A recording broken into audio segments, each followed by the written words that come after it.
Assalamualaikum warahmatullahi wabarakatuh. Oke anak-anak semua, bersama saya Ustadz Bahar. Di sini kita akan membahas berkaitan dengan materi tentang perkembangbiakan pada tumbuhan.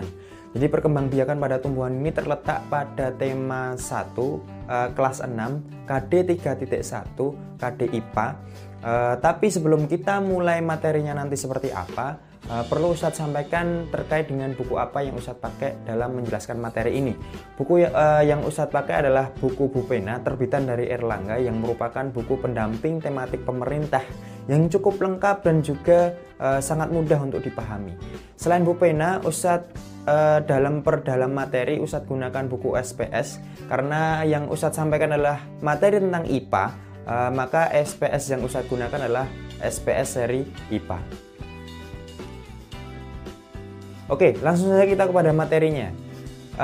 Untuk yang pertama adalah kita harus tahu terlebih dahulu perkembangbiakan pada tumbuhan itu seperti apa. Jadi perkembangbiakan pada tumbuhan itu terbagi menjadi dua, yakni perkembangbiakan secara generatif dan juga perkembangbiakan secara vegetatif. Kira-kira dari kalian ada yang tahu nggak apa perbedaan dari kedua perkembangbiakan tersebut? Ada yang tahu? Oke, kalau tidak tahu, Ustadz akan jelaskan lebih lanjut terkait dengan kedua perkembangbiakan pada tumbuhan tersebut. Untuk yang pertama adalah perkembangbiakan secara generatif. Perkembangbiakan secara generatif itu adalah perkembangbiakan yang dimana melibatkan sel kelamin jantan dan juga sel kelamin betina. Sel kelamin jantan dikeluarkan oleh benang sari dan sel kelamin betina dikeluarkan oleh putik.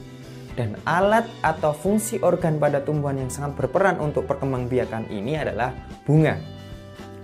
Kemudian proses perkembangbiakan ini sering kita sebut sebagai proses penyerbukan. Kemudian tumbuhan itu tidak bisa melakukan penyerbukannya secara sendiri. Jadi dia memerlukan perantara. Jadi ada beberapa perantara. Yang pertama adalah perantara dari hewan.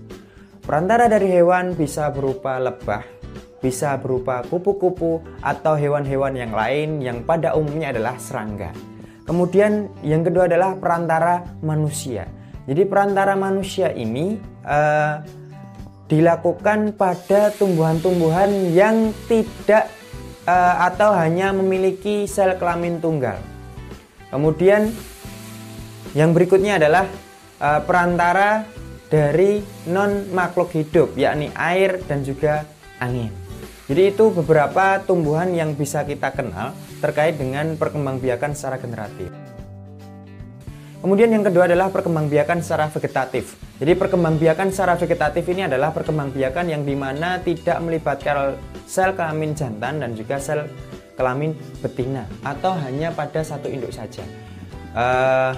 Perkembangbiakan secara vegetatif terbagi menjadi dua, yakni perkembangbiakan vegetatif alami dan juga perkembangbiakan vegetatif buatan. Vegetatif alami sesuai dengan namanya berarti terjadi secara alami, jadi memanfaatkan bagian dari tubuh induknya. Contohnya kita bisa lihat spora pada lumut dan tumbuhan paku, kemudian tunas pada pisang dan juga bambu, kemudian akar tinggal, kemudian umbi lapis, kemudian umbi batang, kemudian tunas adventif dan juga geragi.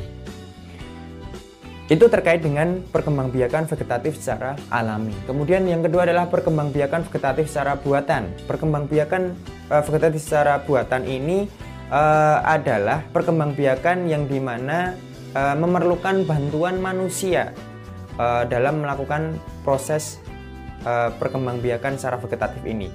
Ada beberapa teknik yang dilakukan. Yang pertama adalah mencangkok, yang kedua adalah nyetek, kemudian yang ketiga adalah merunduk, yang berikutnya adalah menyambung, dan yang terakhir adalah okulasi.